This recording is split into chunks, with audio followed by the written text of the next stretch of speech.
What's up, guys? Welcome to Vintage Genetics, where it is all about classic bodybuilding.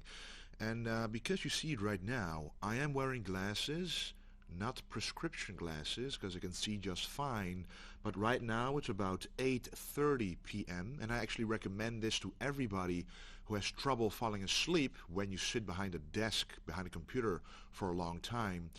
These are glasses that block out most of the blue light coming from screens, and blue light disrupts the melatonin production in the brain. And that's not what you want, because you want that to be, as natural as possible, those processes, so you can actually fall asleep when you actually lay in bed instead of still being awake because your body still thinks it's daytime because of the blue light coming in. Because you watch TV screens, you watch your phone, etc. Those all emit blue light. So wearing glasses like this, when it gets dark outside, then that will help you tremendously. So if you have trouble sleeping, definitely invest in a pair of glasses like this.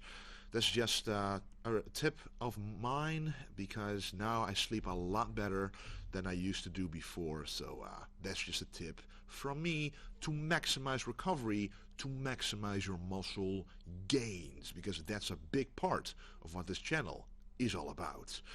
Anyway, I'm going to answer some questions that you guys asked me, but I did not compile these questions from a previous Q&A. I actually got these from different comments from other videos, from my Instagram, and also from the community page on my YouTube channel. So the first questions will actually be from the members of the Vintage Genetics channel. And you might wonder, well, what are members? Well, members, recently YouTube has actually enabled channels to set up a membership that you can actually pay for on a monthly basis, just a low price like $1.99 or $4.99, and depending on the type of membership you get certain perks. One of the perks is you ask the questions and it will definitely, for sure, get answered. So I actually do Q&A videos on the community tab for the member-only people, and also do live videos for them, so you can actually talk one-on-one. But those are just a few of the perks that you get if you do become a member, because on YouTube that is the way to actually make a living from the channel. So that's amazing. So I just gave that a shot, and everybody who was interested can do that, because nothing else will change on my channel. Obviously I will still be uploading every single video that you guys are used of me, but I will be uploading some extra stuff for the members to personalize these videos more to an individual level. But anyway, let's answer the questions. So first question by Georgian12. If you are on a diet and doing cardio every day, is it okay to go to the gym 4 times per week? What training program do you consider if you want to get shredded and put some muscle at the same time? Well, if you want to get shredded and put on muscle at the same time, that is very difficult to do, but not impossible.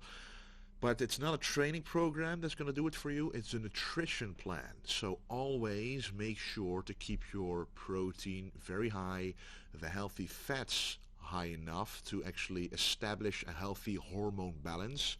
You have to remember testosterone and all of your other hormones are basically comprised of fatty acids. They are really needed, those essential fatty acids, to actually get your hormonal balance in check. So make sure to have that as well.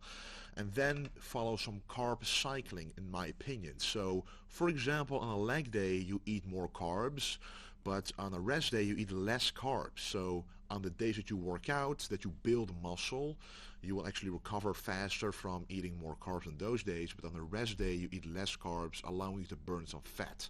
Then combining that with some fasted cardio will definitely put you in a fat burning zone. So of course it's not going to be as efficient as a lean bulk, it's going to take longer, but the benefit of it is you will lose some body fat and very slowly gain some muscle.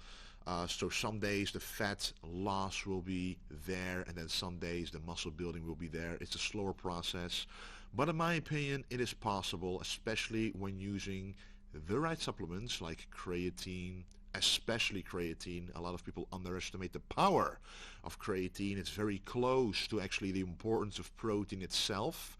So definitely use some creatine if you can. 0.1 grams per kilogram of body weight, so not just a standard 5 grams, but actually I weigh 120 kilograms, so I need 12 grams of creatine. It's only logical. I have a larger frame, so I don't need the 5 grams. I need more to establish a concentration equal around my entire body compared to someone with lesser muscle mass. So to answer the first part of the question, if you are on a diet, and I assume a fat-cutting diet, and you're doing cardio every day, is it okay to go to the gyms 4 times a week? Obviously it is.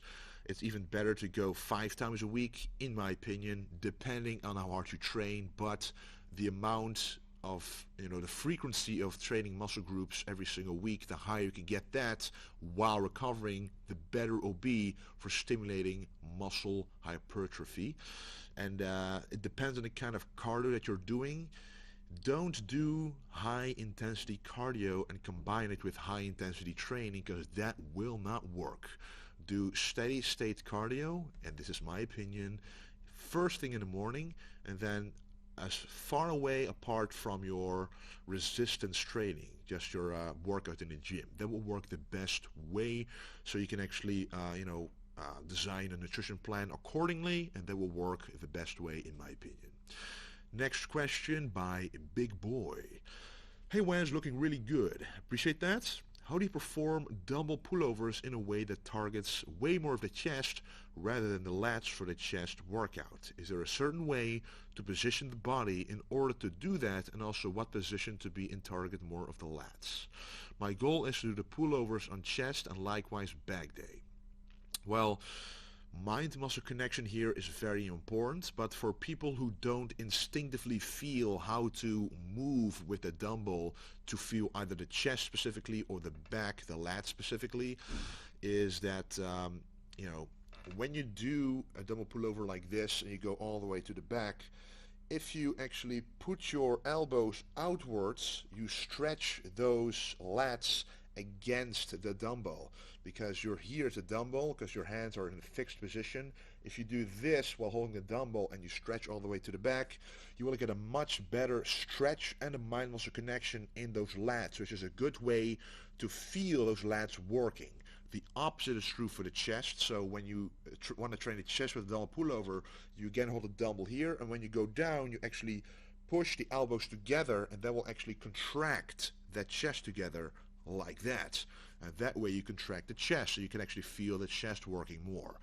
It is more difficult if you start the workout with a dumbbell pullover, so always end the workout with a dumbbell pullover. And if the way that I just explained it doesn't work for you, then first start to practice it with a cable pullover variation. So you just stand up, grab a bar, and then just use this motion for a constant tension using a cable, which is much easier than a dumbbell pullover. And once you get that mind-muscle connection down with that motion, it will be easier to get this motion down, laying down with a dumbbell itself. So that's my advice to do that. Next question by Luca P. I get enough nutrients to fuel my workout, but just can't seem to perform quite at the same level every time. I rest for 3 days, sometimes 2, before doing the same muscle group again. I wonder if it could be a lack of recovery. By the way, I'm not sore for too much time after workout and don't feel soreness on the day when I train it again. Well, there are several answers to this, because it really depends on how you set everything up, because you say you rest for 3 days or 2 days before doing the same muscle group, but you don't say that you have a complete day off in the week. So if you don't, obviously you should have at least 1 or 2 complete days off in the week to fully recover. Secondly, another thing about rest is that you need to have enough sleep. Sleep is also incredibly important for recovery, especially when you go to the gym very frequently. So sleep at least 8 hours. It has been proven in science, in literature, that sleeping for 8 hours simply yields better hypertrophy and strength results compared to sleeping less, like 6 hours for example. So 8 hours is the way to go. And then the nutrition.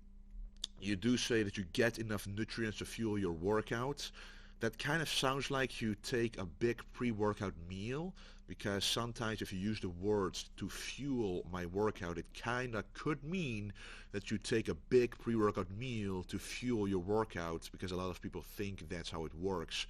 But honestly, you need to have filled up glycogen stores inside the muscle to fuel your workout with, and that doesn't happen in the pre-workout meal. Honestly, my pre-workout meal is the smallest meal of the day, or just as big as the others, which is just a medium size.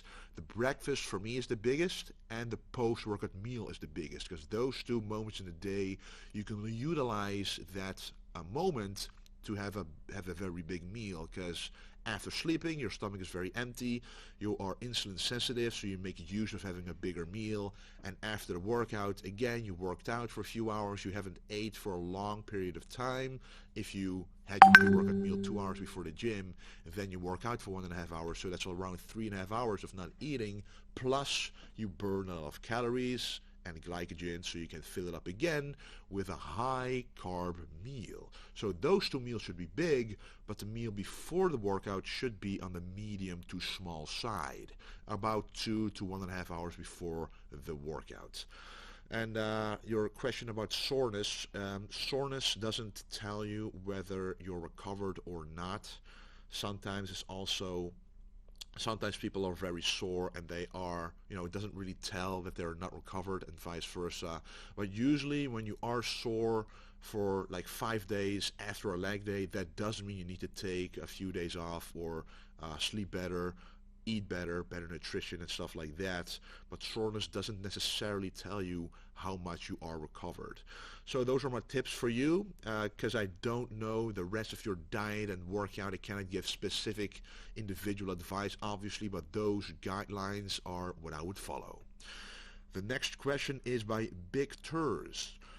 Are you saying that you pour liquid egg whites in your oatmeal and then microwave it all? Does it really cook the egg whites properly? Doesn't seem appealing. It doesn't seem appealing at first, and this is actually a comment on a video on my full day of eating, where I have 100 grams of oatmeal, then I pour some water in, I microwave it until it's almost done, and then I pour in like 200 milliliters of liquid egg whites, and then I cook it again. But you have to remember, how do you make pancakes? Also with eggs and then cooking it in the pan. Doing it in a microwave leaves it a little more wet, so it isn't as dry, because in the pan you literally cook it until most of the water is evaporated and most of the protein is solidified. But when you do it in the microwave, you keep cooking it until the oatmeal is in a state that it's not too liquidy anymore. Obviously, if you pour in all the egg whites and you only put it in for 1 more minute, it's going to be very runny and it won't be cooked all the way. However, egg whites are pasteurized, so you don't have the danger of salmonella that will be there if you don't cook it to 100%, but cooking it as much as possible so that oatmeal is still edible and not too dry, so it actually has a good consistency, a good structure. I've been doing that for at least a year now, and it hasn't hurt my digestion at all, so it definitely is cooked enough.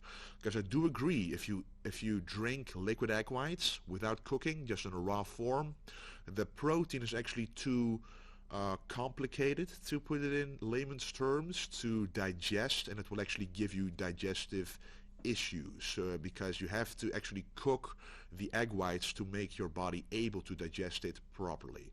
So remember that if you think you can just drink down raw eggs, because that is not a good idea.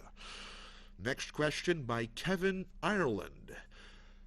I have a question. Do you think it is possible to correct imbalances with mind-muscle connection just focusing on the weaker muscle?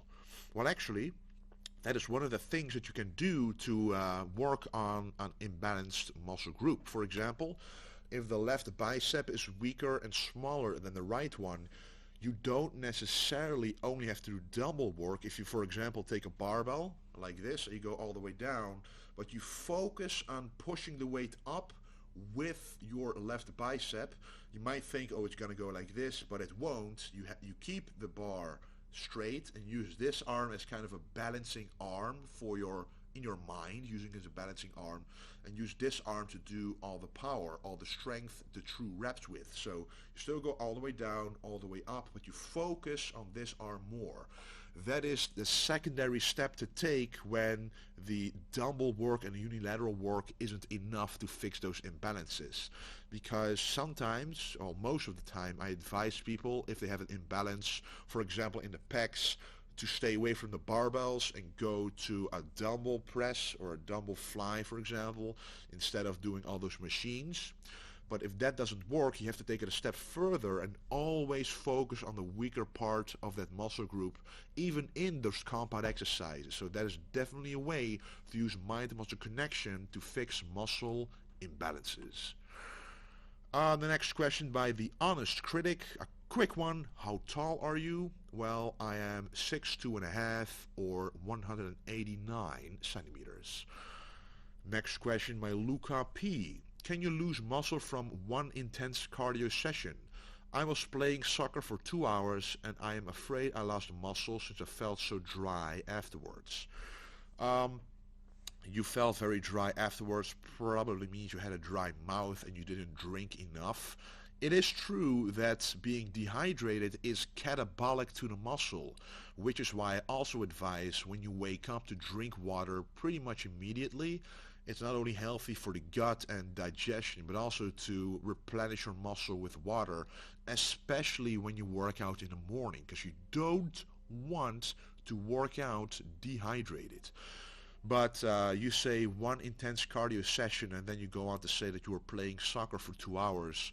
You didn't run non-stop for those 2 hours. It was kind of like a high intensity cardio session with longer rests in between, obviously, because you don't have a cardio session that lasts 2 hours non-stop.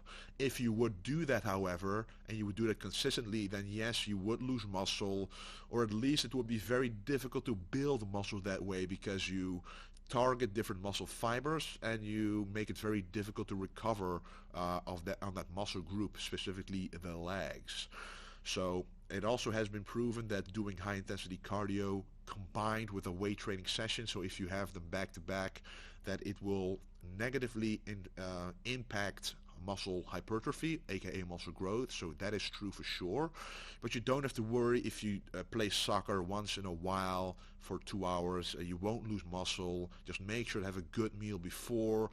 Just make sure to bring some protein shake with you to have right after the soccer match, because protein shakes, it's not just for building muscle but also for preventing muscle breakdown and also just repairing your body and making sure you recover from it, so that the leg day you might have 1 or 2 days later, you will be actually fully recovered. So that's my tip for you, and make sure to drink enough during the soccer game as well.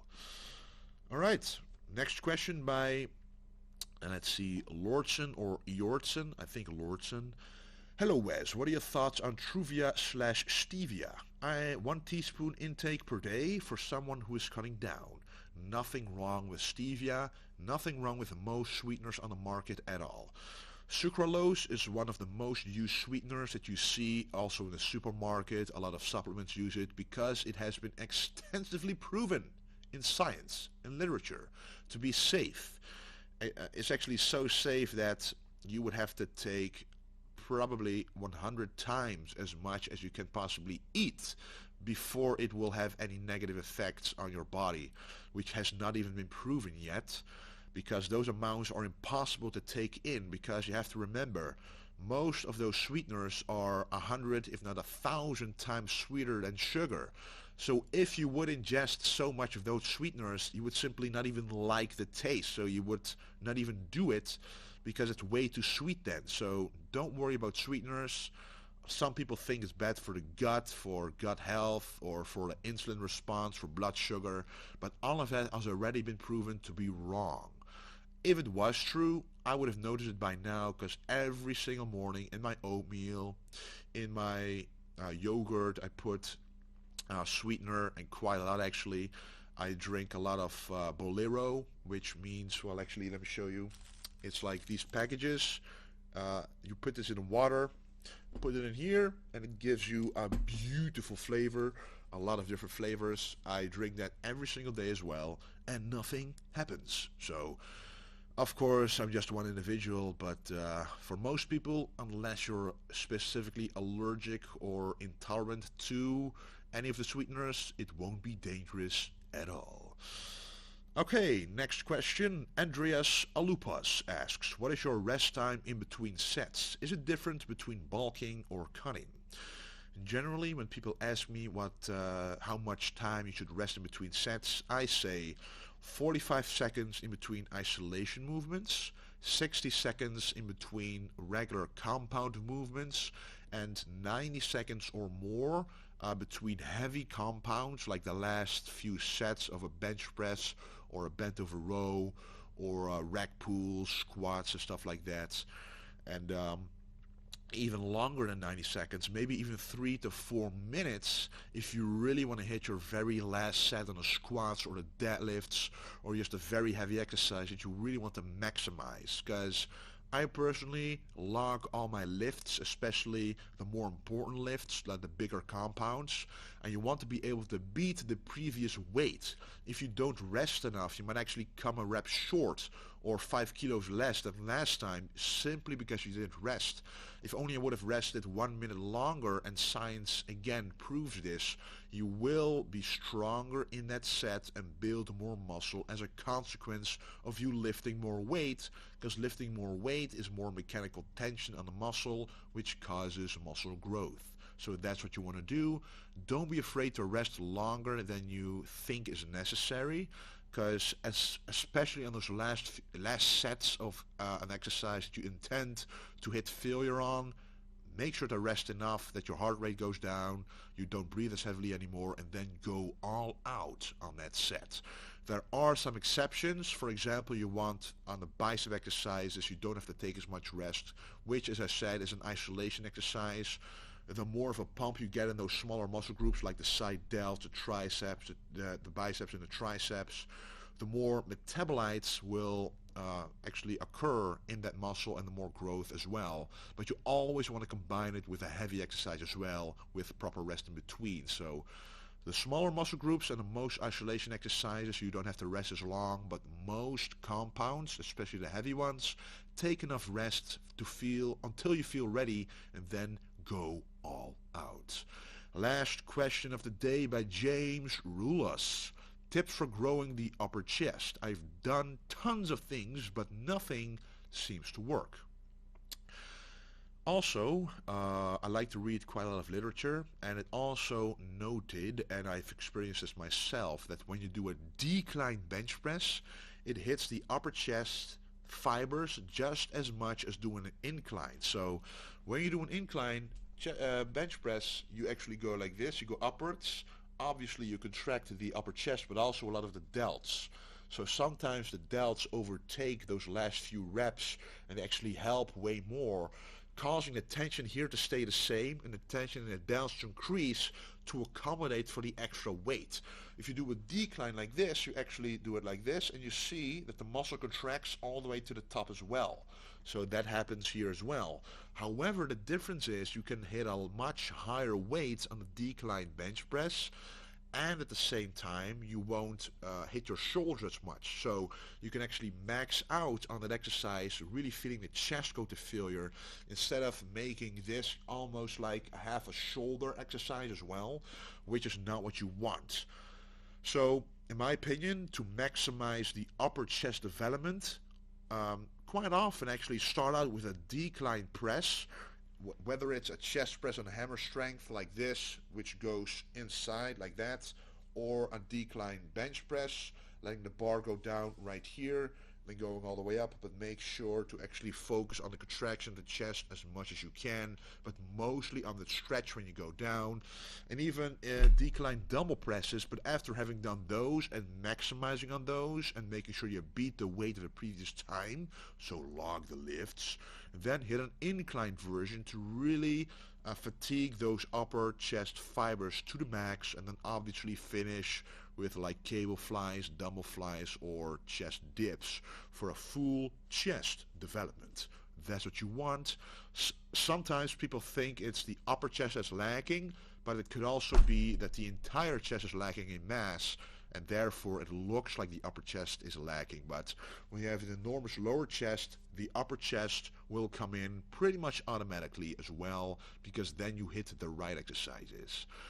Alright guys, I really want to thank you for watching, and this will be the last video I upload before Christmas. So happy holidays you guys, have a very Merry Christmas. On the website vintagegenetics.com there's a discount code right now called Holiday, where you get 50% off every second clothing item that you order. So make sure to make use of that if you are interested in the clothing like this. Just worked out, did some legs in this one. You know, kind of like to not be distracted by the upper body when training legs. It is nice and comfortable. If you sweat, it's nice and open. But enough about that. I just want to thank you for watching. Enjoy the holidays. Don't worry about the holidays itself in terms of eating. Just enjoy yourself and go back to whatever diet you're on afterwards. But on the day itself, enjoy your family, enjoy the company of the loved ones, and just enjoy the food as well, because ultimately food is happiness. At least to me it is. Alright guys, also don't forget to stay golden.